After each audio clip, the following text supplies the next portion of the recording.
Hello, hello, and welcome back to Retrieving Sanity with your host, Keegan. Today, my friends, I want to talk about something that I've made mention of plenty of times. However, I've yet to do an actual episode all about it. It's time to give credit where credit is due. Now, if you don't know what I'm about to talk about, maybe go listen to a few episodes and you'll probably catch it. And if you don't, well, just listen in and you'll know all about it. For those of you that do know, and for those that don't, and you're still here, I'm going to be talking about the program that I went to for my start of recovery. And that, my friends, is called the Men of Nehemiah. Anything? Nothing? Okay, good. I'll keep going. From here on, it's going to be called M-O-N or Mon for short. And it gives me a little bit of a tongue tie. Thanks, speech impediment. Anyways, so first, to know about the Mon, to know about Mon is to first understand that Nehemiah is a book in, I believe, the Old Testament, and it's about rebuilding the walls of Jerusalem. And the thing is that it was a massive undertaking by basically everyone involved, and it took an enormous amount of effort, planning, coordination, and ultimately it got done very quickly. And so that's what Mon is all about. It's all about rebuilding the walls. That's their statement, that's their catchphrase, if you will, and it works. So, whenever we're talking about these walls, it's all about the walls that we put up as protection, which was our addiction. And so we have to break that down. And then after we break it down, we learn how to put it back together, but properly. So you might be asking, well, where is this M-O-N? Where is this Mon? Well, funny thing is, if you're not from the Dallas area, you're not going to catch what I'm about to say, and it's okay. Trust me, I'm not from Dallas. I'm from Amarillo, the true North Texas, and it was a shock to me, to say the least. But the thing is, Mon is located in South Dallas, like Big Whoop, right? South Dallas. Okay. Well, it's also located off of Park Row. Oh, Park Row. Nice name. There's probably a park there, right? No. And trust me, it's not a pretty place. However, the location of this place is ingenious, to say the least. I'll get into that here in a little bit. But first of all, let's talk a little bit more about what it is. So, Mon is a Christian military rehab. Kind of different, right? Yeah, I thought so too. And the thing is that it fucking works really well. And it doesn't do the normal rehab stint, if you will. In fact, they have a program there that is three-faceted, and that includes your clinical, your mental, the physical, and the spiritual aspects. Now, for those of you that don't deal with the disease of choice, the spiritual aspect may not seem like it's important. It's a huge deal. Trust me. Look at everything that recovery is about. A huge part of it is about spiritualism. Anyways, so Christian military rehab. Okay, got that down. Take notes, or just listen in because, again, you might need it, or you know someone that could benefit from attending. Now, you might be asking, well, it's a rehab in Christian military at that, so it must cost a pretty penny. Well, you'd be wrong. It is a completely free program. Yes, you heard me correct. It is completely free. With a little asterisk right there, because you do gotta pay, but it's not in the way you would really think. I say this because whenever it was first introduced to me, I heard free rehab. I was like, okay, like I will go. And I'll give a little bit of my testimony just so someone can relate, maybe. But the thing is, I was so ready just for the free aspect. I didn't mind uprooting myself, getting down to Dallas, and then doing it. The thing is, whenever I was told this next part, I almost said, nope, not at all, not happening. I don't care if it's free. And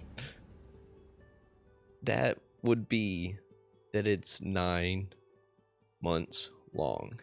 9 grueling months. I say grueling, but really it flew by. So it's 9 months, it's entirely free, and it's not anything like your other rehabs. So with the Christian aspect, we go to church, we do choir. So if you go or send someone there, they will have to sing. No ifs, ands, or buts, they will. And with the military aspect, we do physical training and also learn some more proper etiquette, for lack of a better term. And then the clinical, you get to speak and have your own therapist or licensed counselor, whatever you want to call them.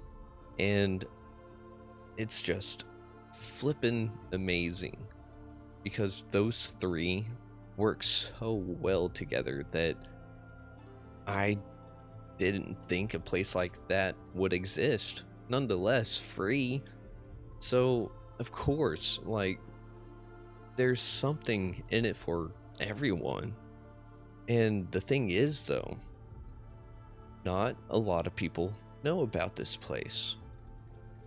It sucks because this place can only hold about 50 men right now. Yes, 50 for 9 months, and it's all free.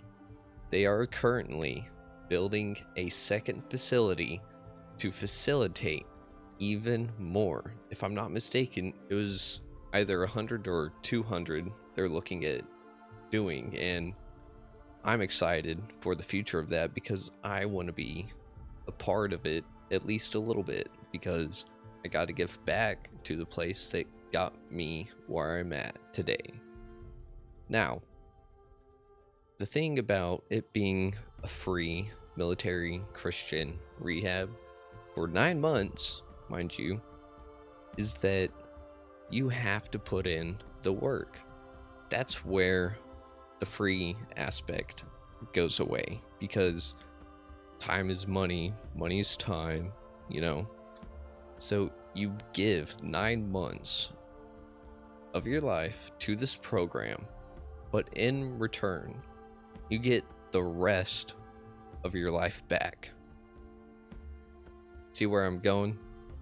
For me, I thought 9 months was ridiculous. I was like, there's no way I'm doing it for 9 months. I don't need 9 months. Boy, was I wrong. And I'm glad I was, because as I went through it, There were times I wanted to leave, but I had played my cards to the point to where if I left, I would be screwed. I had like $50 to my name. I had a cell phone that probably wasn't going to work once I got out, and I had no family. I had that cousin and so if y'all are listening, hello. But I just had nowhere to go. And so I'm glad that I didn't have anywhere to go because Mon became my home away from home, my second family. And like whenever I think of other rehabs, especially those that you pay way out the ass for, you get acupuncture, massages, a pool, uh, meditation, blah blah blah blah blah blah blah. All this fancy stuff that's supposed to take you into, well, a state of bliss, if you will. And the problem with that is, well, it's nothing more than a glorified vacation, except with the word rehab and or recovery. But no one gets anything out of it because getting away from your stress for X amount of time, yes, it's crucial and it helps. But the thing is, if you don't do anything with that time towards yourself on the inside, you're going to leave that place as you came in. And trust me, you don't want to go there. It's not good. And that's where Mon separates itself from the rest. So this place gives you free food, free lodging, everything. You have nothing to worry about except for family, children, stuff like that. But the thing is, remember, you put in 9 months and you get the rest of your life back if you work it. And that's the thing. I saw so many people come in, feel like they were better than ditch. But the thing with that was that they weren't ready. A lot of them come back. And MON still takes them back. Whether it be the third, fourth, fifth time, they won't give up on someone. One of the things that makes it so great is that the people that staff it, a lot of them are addicts and alcoholics themselves. In fact, the founder, I think he won't care if I say his name, Colonel Lewis, he started it. Actually, his father started it, and then he brought it from his home and got it down to Dallas. And it's a beautiful thing because Colonel Lewis is one of the most talented and passionate people probably the most passionate person I've ever met. And he genuinely cares about everyone that walks through those doors. And so whenever you're trying to help someone with this disease of choice, the thing is, we need people we can relate with. And that's one of the things that we get there. During our active addiction, we sat there and we felt more alone than you can possibly imagine. And I mean alone. I don't care if you had a spouse. I don't care if you had really good friends, even friends you were using with. There was just something about it that puts you in such a dark place that you feel so alone. In all these other rehab places, if you're dealing with a nurse that's never had a drug or alcohol problem, it takes away that little bit of a bond. you could have. There's no common ground, except for the fact that y'all are in the same facility, but one's getting paid and the other one is dishing out money. That's it. But at Nehemiah, it was the first place that I actually went, and I could finally relate. I had other people relating to my story, and it blew my mind. I had no idea that people out there, strangers that I never knew, they knew exactly what I was going through. And that right there gave me the first glimmer of hope. Not the fact that it was a free rehab, not the fact that I was there somehow alive after 10 years of addiction, and the last 1 year almost killed me several times, and the detox probably did kill me, but I'm still here. The hospital did its thing. It saved my life. Nehemiah helped save my soul, helped save my spirit. And that's the thing. Like I said, you get 9 months in it, and you get the rest of your life back.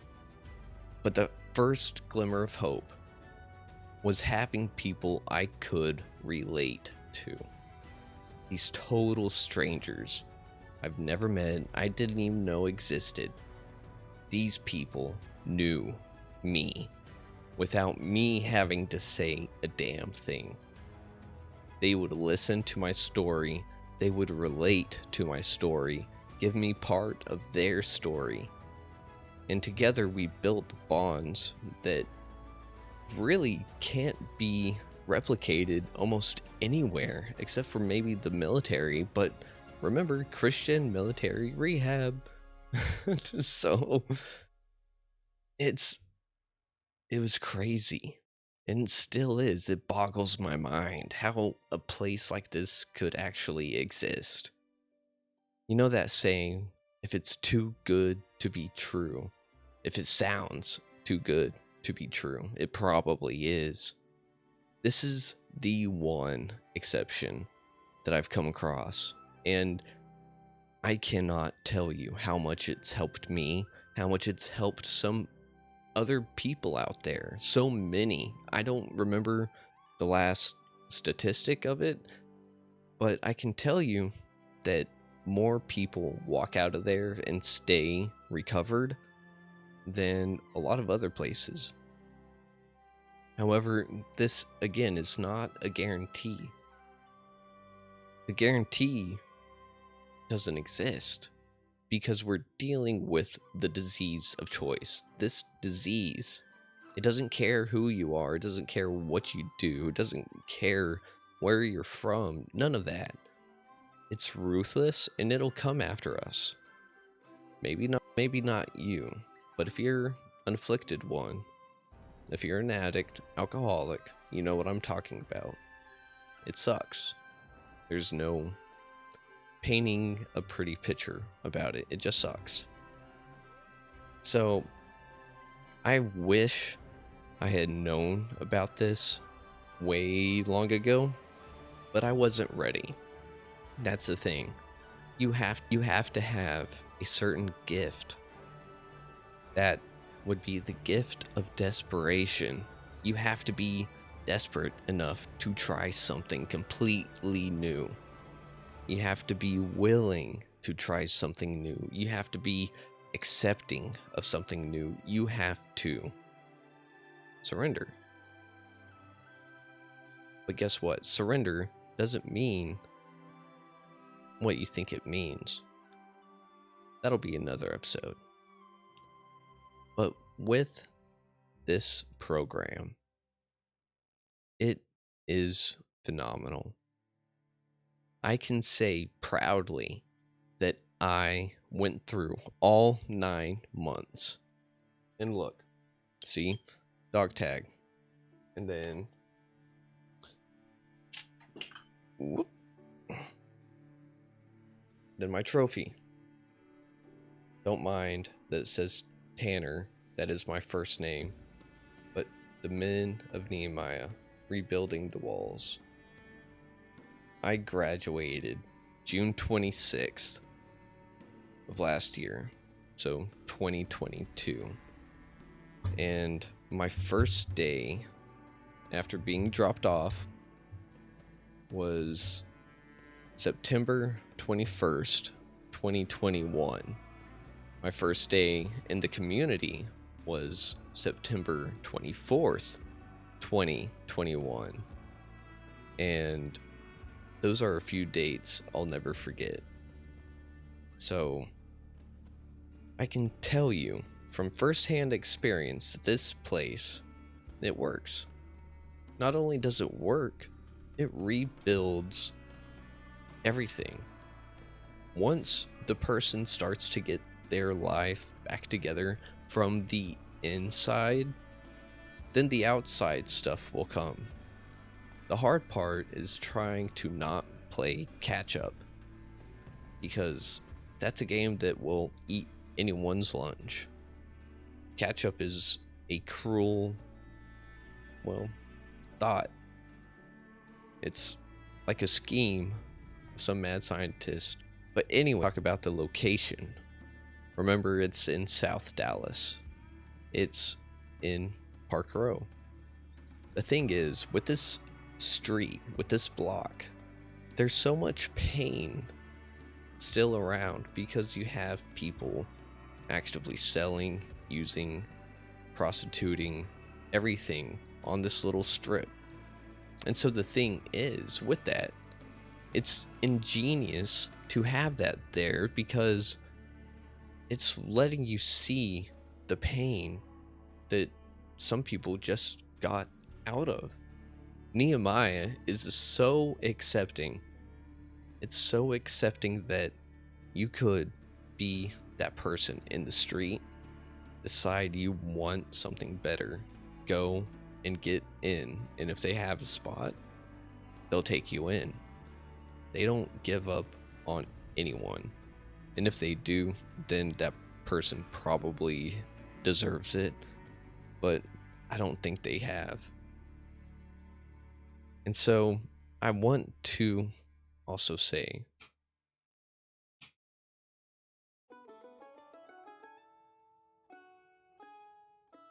that it can and will be okay. Whether you're the afflicted one or the friend and family of one, but eventually it'll be okay. The hard part is really just letting it take its course. And that's one of the crappy things about it, is that we don't get to say how long this will take. We don't get to say whenever we're really, really ready.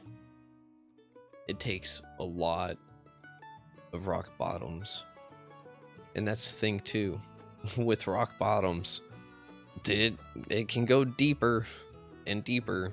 It sucks. Every time I thought I had hit mine, I somehow dug even further. But the minute, caught myself, Mon is a great place to build that foundation for recovery. It's a great place to build a community out of it, a place to start your support system, which is crucial in recovery. That's another episode later on. But the thing with Nehemiah is that it's beautiful. It's difficult to go through, but in the end, it's all worth it. The part that seemed like it lasted the longest was the first couple of weeks, because I went from being drunk all the time to, I'm sober and I'm going to class every day, waking up at 5 o'clock in the morning and going to class, getting back home, and then going to sleep, waking up, doing it all over again. And to touch on that little subject, home is this little apartment. You get 2 bedrooms and 2 guys in each one. You'll have to sit there and keep that place clean because it'll be inspected by Command Sergeant Major. And yes, he is the real deal Army Ranger. So, whenever they do the military aspect, they take it seriously. For a good reason, but some people let that get to their head and start to think that that's all the program is about. But they're not actually doing what they're supposed to be doing. But whenever you're in there, all you have to worry about is focusing on you. Focus on the inside, because once that is fixed, or at least in the process, then you can start building your walls with others. Start your family back up. Get involved in your loved ones' lives that you may have not had you stayed out in your shit. I can say, again, proudly, that I've went through that program. It was amazing. And it's it's kind of like high school. I say that because there are aspects that I do miss, and then there are some that I'm glad I'm out. But I think that goes with a little bit of everything. And this brings me back to the loneliness aspect. The people that we want to help, the people that are afflicted with the disease of choice, again, we're alone. Maybe we're not, but the thing is that we feel so alone. And for once, someone can relate. And that's the whole point of this podcast. It's nothing more than trying to bring awareness of the disease of choice to those that are not afflicted. It's to build support for those that are. It's to help the non-addict or alcoholic maybe see what the addict and alcoholic have to deal with. And the thing is, you don't have to be one to relate to a lot of the stuff that I talk about, because it's all part of the human condition. But the thing is that we've demonized addiction and those that suffer from it so much that it's time to actually look at it like it is a mental health illness and do something about it. And the first couple steps of that is actually understanding and being able to relate to those that suffer. Without that, there's still such a gap that leaves someone with bewilderment of, well, it's all about willpower. Well, that's where the paradox of the disease of choice is. Remember, we sit there and we start with a choice. It ends with a choice. But to get to that point, to make that choice, sucks. But again, it's worth it once you actually get through it. But this episode right here is for someone to hear it and then say, either I need to go there, or say, I know someone that needs to go. Maybe show them this episode. If you go to retrievingsanity.com and you go down a little on the first page, on the right side, there's the Men of Nehemiah logo. Click on it, go to the link, and it'll give you all the information you need. In fact, if I can, I'll throw a link in the description of this episode. So click on it and just do someone a favor. Don't force it on them by any means. Don't hold an intervention, because if that person is anything like this guy, I would have stonewalled the crap out of you and made my head that much harder, and that would have just prolonged the disease. Not everyone is the same whenever it comes to that, but I can tell you right now, if someone is suffering, the only way that they will get help is if they decide that they want it. You can't do anything.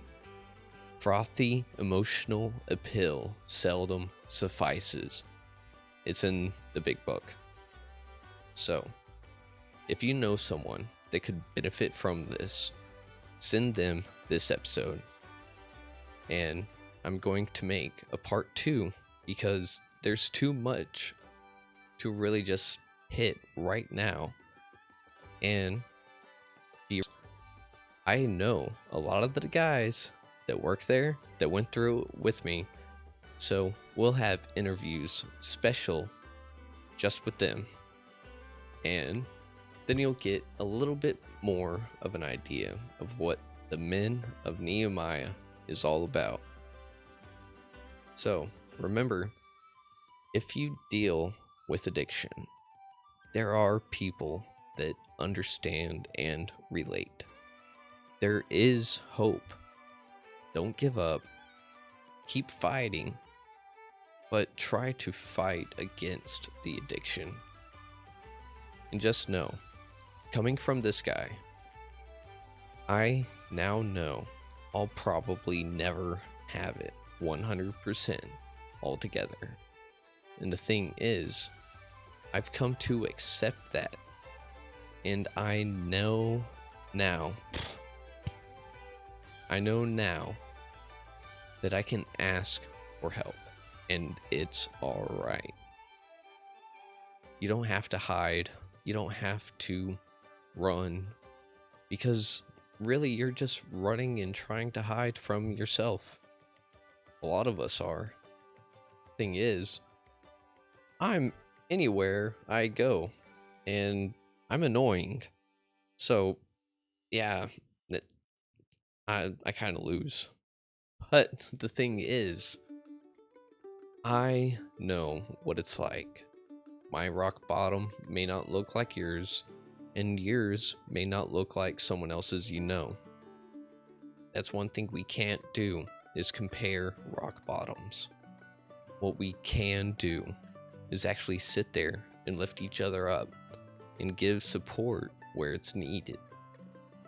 The problem with that is you have to be willing. Step number 3, right there. Are you willing to get help? If you are, check out the Men of Nehemiah and send this to someone that you might know. I don't know if it'll help, but again, it's a free 9-month military Christian rehab, and it works. Trust me. From the bottom of my heart, if you suffer from the disease of choice, hang in there. I understand. And if you don't, well, hang in there for them, because they need all the help that they can get. Don't give up on them just yet. But maybe that's their rock bottom. It's a touchy subject, and there's no good answer. But for tonight, I will leave this here and hopefully hear from y'all, and hopefully this reaches just one person. Until next time, Sean.